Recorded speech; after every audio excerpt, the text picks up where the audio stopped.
এই যে অনেকে বলে না যে তুই সারাদিন বসে বসে কি করস, থাকস, খাস না, আবার ঠিকঠাক ঘুমাস না। আসলে আজকে যে আমি এই পর্যায়ে এসেছি, এটাই আমার ব্যক্তিত্ব, এটাই আমার একটা স্বাবলম্ব। আমি অবশ্য চাইলেই খাইতে পারতাম, কাজ করতে পারতাম, ঘোরাঘুরি করতে পারতাম, কিন্তু আমি চাই না। কারণ এরকম সবাই কয়জনে পায়।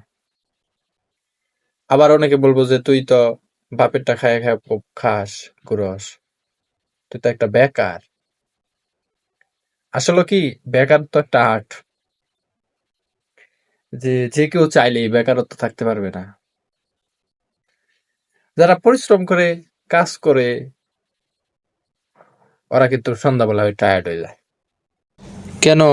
আমরাও কি ওদের মতো টায়ার্ড হই? আমরাও কিন্তু টায়ার্ড হয়ে যাই, খুব টায়ার্ড হই। অলসতা আমাদেরকে ঘিরে ধরে। আমরা কিভাবে টায়ার্ড হই? ওই সকালে বলে বেকার বেকার, কাজ করে না, বসে বসে খায়। এইসব শুনতে শুনতে আমরা টায়ার্ড হই। আমরা যে বেকার থাকি, এটা কিন্তু একটা আর্ট, এটা খুবই ভালো একটা আর্ট। আমরাও তো কামাই, মানে আমিও তো কামাই। আমার একটা ট্রিমার আছে। মেলা কিছু কামাই, মাঝে মাঝে চুল দাড়ি এগুলো কামাই। পরিশ্রমী কইরা এই পর্যায়ে আসছি, এই পর্যায়ে কেউ আসতে পারে না। আবার অনেকে বলে যে তুই বেকার, তুই টিমার কিনলি কেমনে? আমি তখন বলবো, সারা দিন রাত পরিশ্রম করে, টানা 3 দিন পরিশ্রম করে এই টিমারটা কিনেছি।